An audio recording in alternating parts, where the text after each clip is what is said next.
사무엘상 6장입니다. 사무엘상 6장. 여호와의 궤가 블레셋 사람들의 지방에 있은 지 7달이라. 블레셋 사람들이 제사장들과 복술자들을 불러서 이르되 우리가 여호와의 궤를 어떻게 할까? 그것을 어떻게 그 있던 곳으로 보낼 것인지 우리에게 가르치라. 그들이 이르되 이스라엘 신의 궤를 보내려거든 거저 보내지 말고 그에게 속건제를 드려야 할지니라. 그리하면 병도 낫고 그의 손을 너희에게서 옮기지 아니하는 이유도 알리라 하니, 그들이 이르되 무엇으로 그에게 드릴 속건제를 삼을까 하니 이르되 블레셋 사람의 방백의 수요대로 금 독종 5과 금지 5마리라야 하리니 너희와 너희 통치자에게 내린 재앙이 같음이니라. 그러므로 너희는 너희의 독한 종기의 형상과 땅을 해롭게 하는 주의 형상을 만들어 이스라엘 신께 영광을 돌리라. 그가 혹 그의 손을 너희와 너희의 신들과 너희 땅에서 가볍게 하실까 하느라. 애굽인과 바로가 그들의 마음을 완악하게 한 것 같이 어찌하여 너희가 너희의 마음을 완악하게 하겠느냐. 그가 그들 중에서 재앙을 내린 후에 그들이 백성을 가게 함으로 백성이 떠나지 아니하였느냐. 그러므로 새 수를 하나 만들고 멍이를 메어 보지 아니한 젖나는 소 2마리를 끌어다가 소의 쇠를 메우고 그 송아지들은 떼어 집으로 돌려보내고 여호와의 궤를 가져다가 수레에 싣고 속건제로 드릴 금으로 만든 물건들은 상자에 담아 궤 곁에 두고 그것을 보내어 가게 하고, 보고 있다가 만일 궤가 그 본 지옥길로 올라가서 벳세메스로 가면 이 큰 재앙은 그가 우리에게 내린 것이요 그렇지 아니하면 우리를 친 것이 그의 손이 아니요 우연히 당한 것인 줄 알리라 하니라. 그 사람들이 그같이 하여 잣나는 소 2를 끌어다가 수레를 메우고 송아지들은 집에 가두고 여호와의 궤와 및 금지와 그들의 독종의 형상을 담은 상자를 수레 위에 실으니 암소가 벳세메스 길로 바로 향하여 데려로 가며 갈 때 울고 좌우로 치우치지 아니하였고 블레셋 방백들은 벳세메스 경계선까지 따라가니라. 벳세메스 사람들이 골짜기에서 밀을 베다가 눈을 들어 궤를 보고 그 본 곳을 기뻐하더니 수레가 벳세메스 사람 여호수아의 밭 큰 돌 있는 곳에 이르러 선지자 무리가 수레의 나무를 패고 그 암소들을 번제물로 여호와께 드리고 레위인은 여호와의 궤와 그 궤와 함께 있는 금봄을 담긴 상자를 내려다가 큰 돌 위에 두매 그날에 벳세메스 사람들이 여호와께 번제와 다른 제사를 드리니라. 블레셋 5방백이 이것을 보고 그날에 에그론으로 돌아갔더라. 블레셋 사람이 여호와께 속건제물로 드린 금 독종은 이러하니 아스돗을 위하여 하나요, 가사를 위하여 하나요, 아스글론을 위하여 하나요, 가드를 위하여 하나요, 에그론을 위하여 하나이며, 드린 바 금쥐들은 견고한 성읍에서부터 시골의 마을에까지, 그리고 사람들이 여호와의 궤를 큰 돌에 이르기까지 5방백들에게 속한 블레셋 사람들의 모든 성읍들의 수레로였더라. 그 돌은 벳세메스 사람 여호수아의 밭에 오늘까지 있더라. 벳세메스 사람들이 여호와의 궤를 들여다본 까닭에 그들을 치사 570명을 죽이신지라. 여호와께서 백성을 쳐서 크게 살육하셨으므로 백성이 슬피 울었더라. 벳세메스 사람들이 이같이 이르되 이 거룩하신 하나님 여호와 앞에 누가 능히 서리요, 그를 우리에게서 누구에게로 올라가시게 할까 하고 전령들을 기럇예아림 주민에게 보내어 이르되 블레셋 사람들이 여호와의 궤를 도로 가져왔으니 너희는 내려가서 그것을 너희에게로 옮겨가라. 아멘. 오늘 이야기는 이제 언약궤가 돌아오는 과정을 담고 있습니다. 어제 난리가 났었죠. 5장에 다곤 신전에 여호와의 언약궤를 두었더니 목이 부러지고 팔다리가 다 잘리는 그런 일들이 발생했습니다. 얼마나 놀라겠어요. 블레셋의 다섯 방백들이 그래서 이제 어떻게 하면 이거를 보낼까? 이제 블레셋 다섯 도시국가 다섯 방백들이 이제 모여서 회의를 한 결과가 어제 5장의 내용인데, 이제 오늘 내용은 구체적으로 어떻게 돌아가게 되는지, 언약궤가 돌아오게 되는지에 관해서 이야기하고 있습니다. 먼저 1, 2절을 제가 다시 한번 볼게요. 여호와의 궤가 블레셋 사람들의 지방에 있은 지 7달이나 블레셋 사람들이 제사장들과 복술자들을 불러서 이르되 우리가 여호와의 궤를 어떻게 할까? 그것을 어떻게 그 있던 곳으로 보낼 것인지 우리에게 가르치라. 2절 앞부분에 보시면 블레셋 사람들이 제사장들과 복술자들을 불러서 이르되, 그래서 이렇게 얘기합니다. 여기 보시면 제사장들, 복술자들이라고 나오는데, 여기서 복술자들이란 말은 점을 친다라는 말입니다. 여러분 혹시 약국에 가시면 그 조제하는 앞에 영어로 이렇게 써 있어요. 파머시, 이렇게 영어로 써 있습니다. 그게 이제 헬라어에서 유래된 건데 무슨 뜻이냐면 환각 상태라는 말이에요. 근데 바로 이 복술자라는 말이 그런 뜻입니다. 고대에서는 대부분의 점술가들은 어떻게 예언하고 환상을 봤냐면 환각제를 많이 먹고 점을 쳤다고 해요. 그러니 그들의 예언이 온전할 수 있겠습니까? 그들의 예언이 결코 건강하거나 거룩할 리가 없죠. 성경에도 가끔 가다가 환상을 본 내용이 이제 등장을 하지만, 성경은 환상을 볼 때 보더라도 정신이 온전하고 뚜렷한 상태에서 하나님이 그 예언과 환상을 보게 하세요. 그래서 우리가 눈에 보이는 것들, 예를 들면 내가 뭘 봤다, 꿈에 뭘 봤다, 이런 이야기는 이제 우리가 그만, 물론 아주 간혹 가다가 하나님이 한 개인과 공동체에게 주시는 메시지 때문에라도 간혹 가다가 그런 분들을 들어서 사용하는 경우가 있지만, 그래도 그런 경우라도 반드시 말씀에 의해서 점검이 되지 않으면, 왜 제가 전에 말씀드렸어요. 영의 세계는 사기꾼이 많다고. 사기꾼이 많습니다. 이런 것들에 의해서 우리의 마음이나 이런 것들이 조종되거나 움직이지 말아야 돼요. 그런데 한국 사람들 엄청 좋아하죠. 내가 꿈에 뭐 봤어. 그걸로 은근히 누군가를 가스라이팅 한다거나. 그제 계속 나는 신이다라는 넷플릭스에서 나온 정명석과 이재록 그 인간들 다큐멘터리를 봤는데 아주 그럴듯하게 사람들을 미혹하고 홀리더라고요.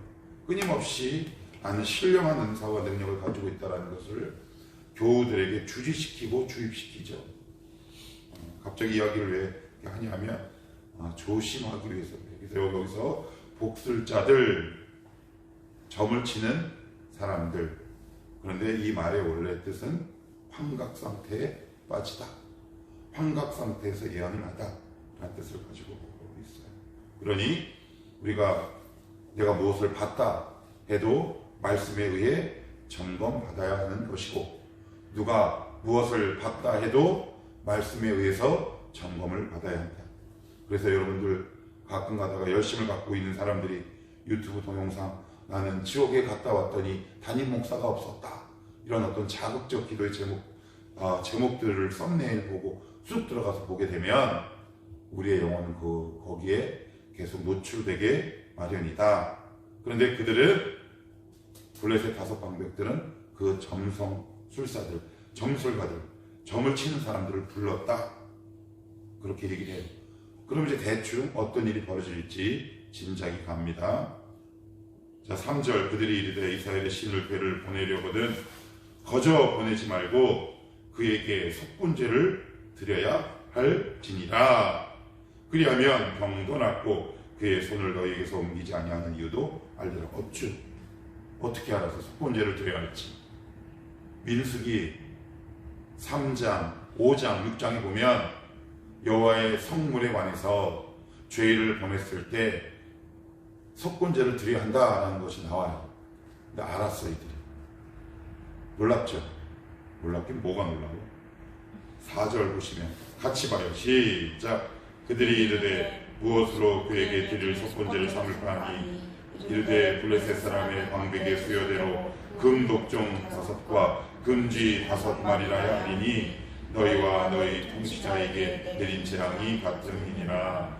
그 재물 우리가 굳이 찾아보지 않아도 이스라엘 백성에게 하나님이 이스라엘 백성이 하나님께 제사 드릴 때 보통 재물의 종류가 뭐가 있나요? 소, 양, 염소는 안 드려요. 그리고 아니면 뭐 새끼 비둘기 뭐 이런.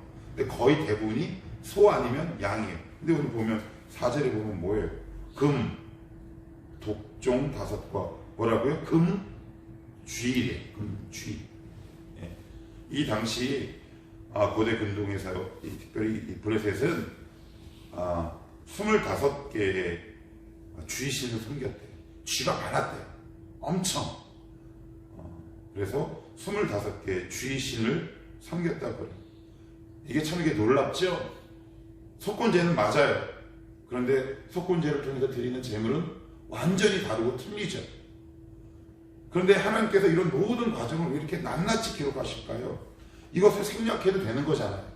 그런데 이 내용을 기록하게 하심으로 이스라엘 사람들에게 본보기를 제공하는 거죠.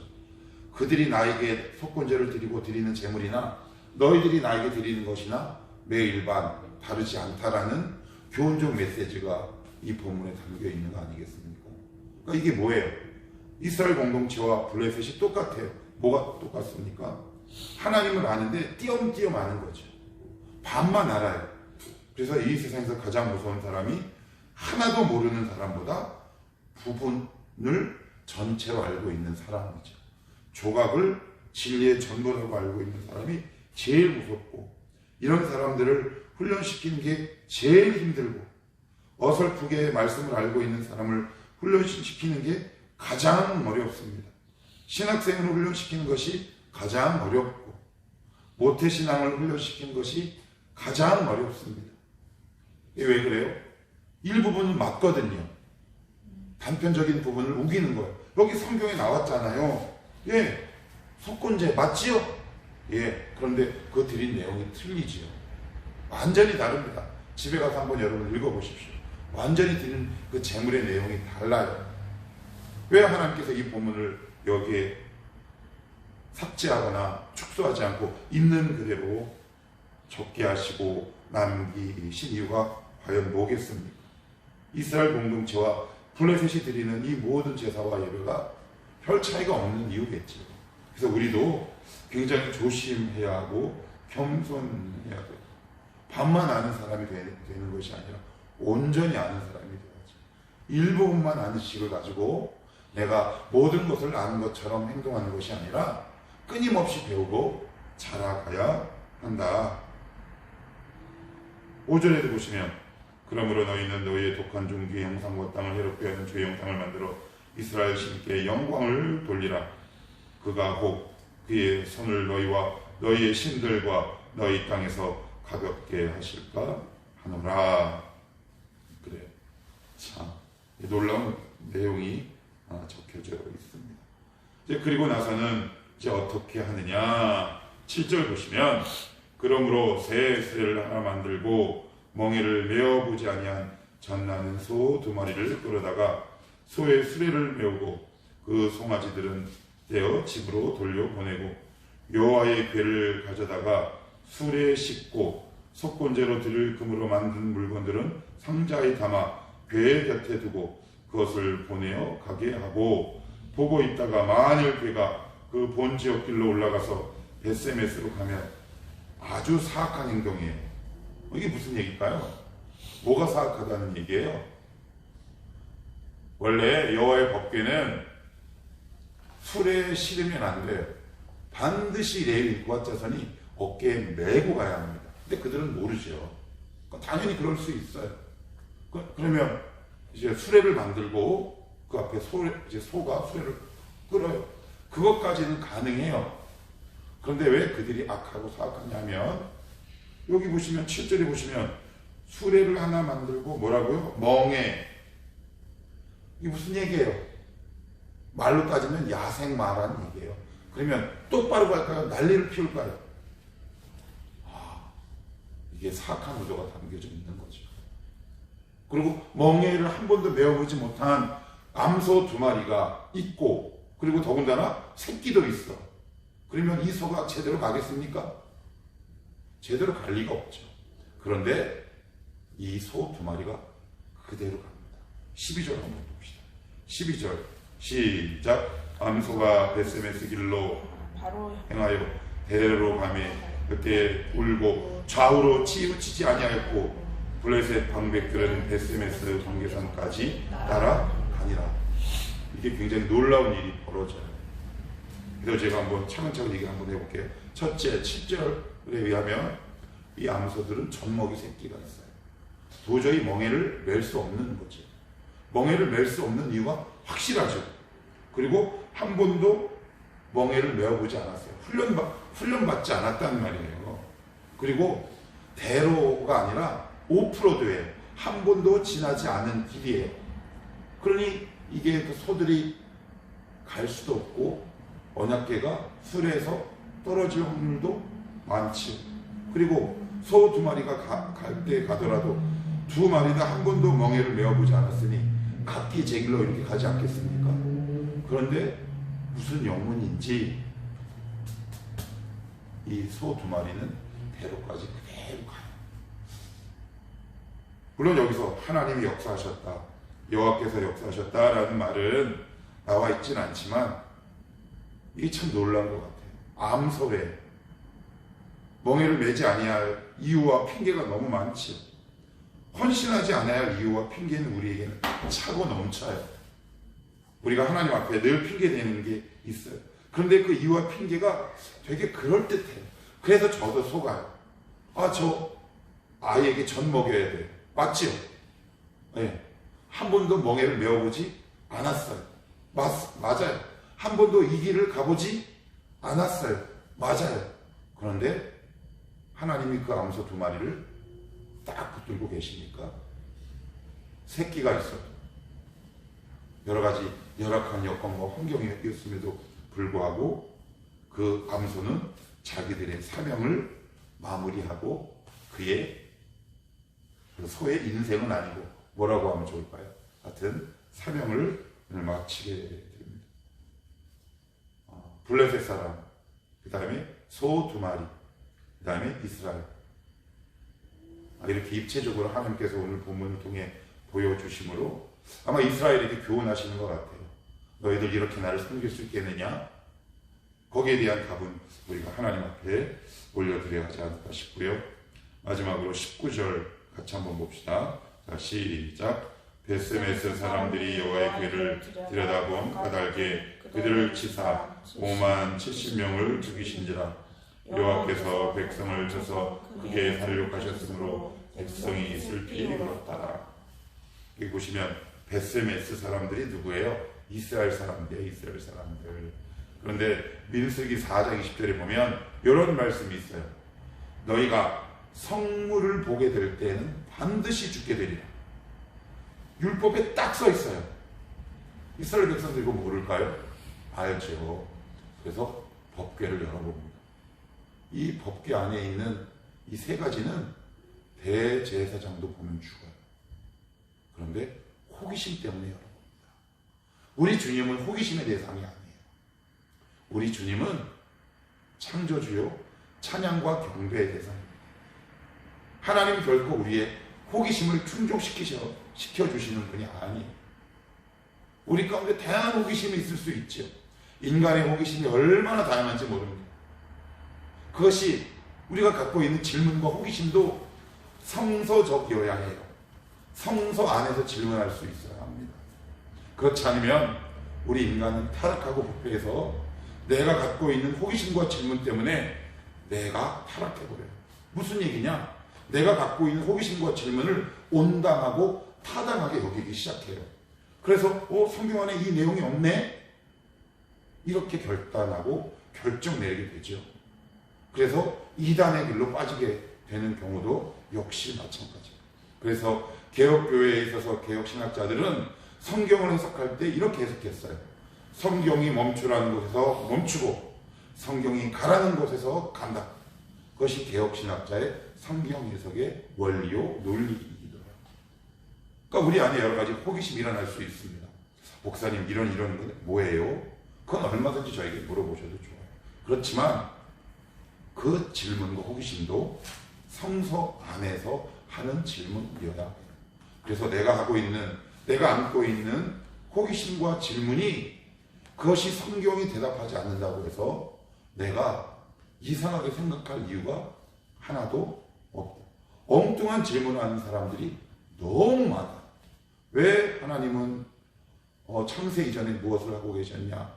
라든가 그건 성경에서 모르는 거죠. 그건 저도 몰라요.